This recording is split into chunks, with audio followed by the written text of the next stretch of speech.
चटकदार बाय मोहिनीमध्ये आपल्या सर्वांचे स्वागत आहे। आज आपण तांदळाचे पीठ न वापरता उकडीचे मोदक बनवलेले आहेत। जर घरात तांदळाचे पीठ नसेल तर अख्ख्या तांदळापासूनही तुम्ही उकडीचे मोदक बनवू शकता आणि तेही मोदक अगदी सुंदर आणि चविष्ट लागतात। तर अशाच नवनवीन आणि चटकदार रेसिपी पाहण्यासाठी चटकदार बाय मोहिनीला सबस्क्राइब करायचे आहे आणि बेल आयकॉनवर क्लिक करायचे आहे, म्हणजे नवनवीन व्हिडिओज हे तुमच्यापर्यंत पोहोचू शकतील। चला मग तर आपण मोदक बनवायला सुरुवात करू। तर या ठिकाणी आपण 1 वाटी तांदूळ घेतलेला आहे। तांदूळ 2 ते 3 पाण्याने स्वच्छ धुवून घ्यायचा आहे आणि तांदूळ पुरेल इतपत पाणी घालायचं आहे आणि तांदूळ आपण 4 ते 5 तासाकरता झाकून ठेवूयात।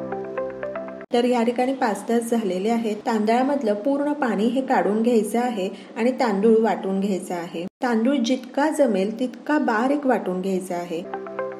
तर साधारण आपण 1 वाटी तांदूळ घेतलेला आहे आणि तांदूळ दळण्याकरताही आपण तितकंच पाणी वापरलेलं आहे। या ठिकाणी तुम्ही पाहू शकता पीठ अगदी व्यवस्थित बारीक दळून घेतलेलं आहे।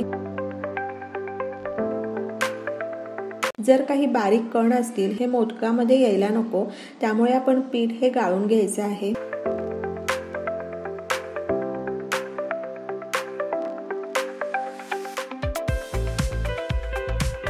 तर ह्या ठिकाणी आपलं पीठ हे तयार आहे।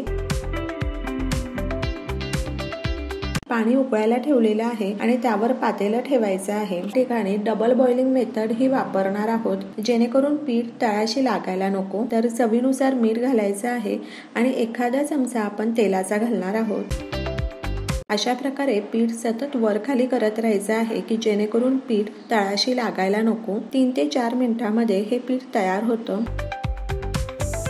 तर तुम्ही पाहू शकता पीठ अगदी व्यवस्थित घट्ट झालेलं आहे। झाकून ठेवूयात 5 मिनिटांकरता आणि तोपर्यंत सारणाची तयारी करून घेऊ। या ठिकाणी पॅन गरम केलेला आहे, त्यामध्ये साजूक तूप घालूयात, अर्धा चमचा खसखस घालूयात आणि सुकामेवा घालायचा आहे।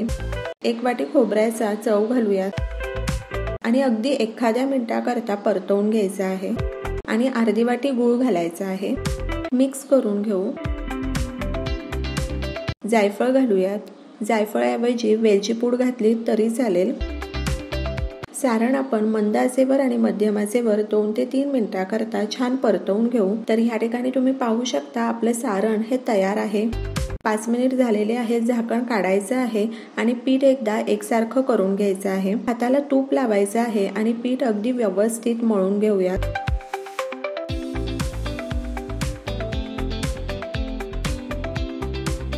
जर उकड नीट झाली तर मोदक अगदी छान होतात, कुठेही ते फाटत नाही। तर या ठिकाणी तुम्ही पाहू शकता उकड अगदी व्यवस्थित झालेली आहे आणि आपण तिला व्यवस्थित मळूनही घेतलेलं आहे। 1 वाटी तांदळामध्ये 11 मोदक हे तयार होतात। चाळणीमध्ये तुम्ही सुती कपडा ठेवलात तरी चालेल किंवा केळीचं पानही ठेवू शकता। मी डायरेक्ट चाळणीवर मोदक ठेवणार आहे। चाळणीला तूप लावून घेतलेला आहे। पिठाचा गोळा घ्यायचा आहे, तो हातावर रगडून घ्यायचा आहे आणि अशा प्रकारे त्याची वाटी बनवून घ्यायची आहे। जितकी पातळ बनवता येईल तितकी पातळ वाटी बनवायची आहे।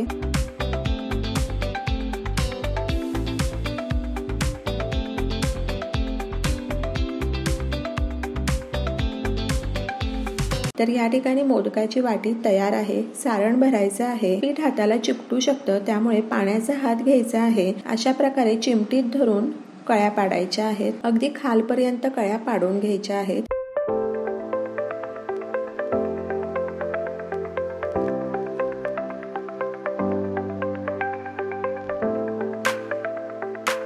हलक्या हाताने मोदक बंद करायचा आहे आणि अशा प्रकारे मोदकाला नाक काढायचं आहे। अशा प्रकारे छान आपला मोदक हा तयार आहे। तर चाळणीवर आपण सर्व मोदक ठेवून घेऊयात।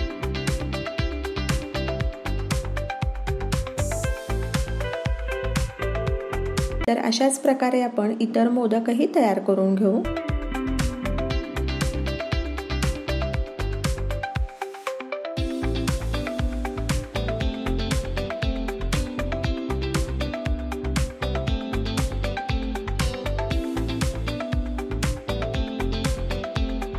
मोदक करून तयार आहे। पाणीही गरम झालेलं आहे।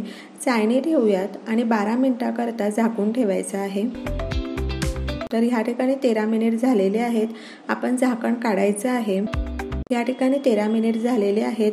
मोदक अगदी व्यवस्थित शिजले गेलेले आहेत. जर मोदकाचं आवरण हे पातळ बनवलं तर 12 ते 13 मिनिटात मोदक अगदी छान शिजले जातात. तुम्ही पाहू शकता मोदक अगदी इझिली चाळणीमधून निघत आहे. कुठेही ते चिकटलेले नाहीये. तुपाची धार असल्याशिवाय मोदकाची चव ही वाढत नाही. त्यामुळे प्रत्येक मोदकावर तुपाची धार सोडायची आहे आणि मोदक सर्व करूयात. अख्खा तांदूळ वापरून उकडीचे मोदक हे तयार आहे. मोदक अप्रतिम झालेले आहे. तर अशा प्रकारे तुम्ही मोदक करून पहा आणि मला सांगा कसे वाटले ते. तर अशाच नवनवीन गोडाच्या रेसिपी, पारंपरिक रेसिपी पाहण्यासाठी चटकदार बाय मोहिनीला सबस्क्राईब करायचं आहे आणि बेल आयकॉनवर क्लिक करायचं आहे. म्हणजे नवनवीन व्हिडिओज हे तुमच्यापर्यंत पोहोचू शकतील. आणि वेळात वेळ काढून तुम्ही माझी ही रेसिपी पाहिली तर त्यासाठी तुमचे खूप खूप खूप धन्यवाद. पुन्हा भेटूया अशाच एका नवीन रेसिपी बरोबर.